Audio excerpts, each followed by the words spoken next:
Ketua Tim Kampanye Nasional atau TKN Prabowo Gibran Rosan Roslani resmi melaporkan pengamat militer Koni Rahakundini Bakri ke Barreskrim Polri. Koni dilaporkan atas dugaan pencemaran nama baik imbas pernyataannya yang menyebut bahwa Prabowo hanya akan menjadi presiden selama 2 tahun dan akan diteruskan oleh Gibran. Dikutip dari Kompas.com, laporan Rosan ke Barreskrim terdaftar pada Senin 12 Februari 2024. Wakil Ketua TKN sekaligus pengacara Otto Hasibuan mengonfirmasi kabar pelaporan tersebut. Koni dilaporkan atas dugaan pencemaran nama baik atas Rosan Roslani.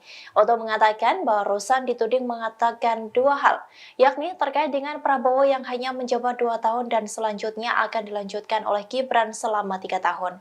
Kemudian yang kedua terkait dengan tawaran Wamenhan atau Wamenlu oleh Roslan kepada Koni. Otto menjelaskan bahwa Rosan mengaku tidak pernah mengatakan hal tersebut. Oleh karenanya, Rosan merasa namanya tercemar akibat pernyataan Koni yang menjadi viral tersebut. Lebih lanjut, Otto menekankan laporan polisi yang Rosan buat dalam rangka membuktikan bahwa dirinya tidak pernah berbicara seperti yang disampaikan oleh Koni. Otto mengatakan bahwa Rosan perlu membela diri mengingat posisinya sebagai Ketua TKN Prabowo Gibran.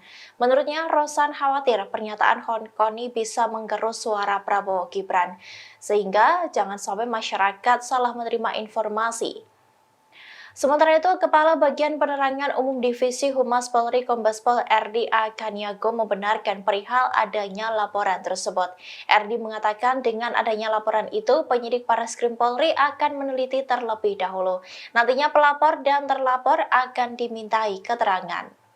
Download Tribun X sekarang, menghadirkan lokal menjadi Indonesia.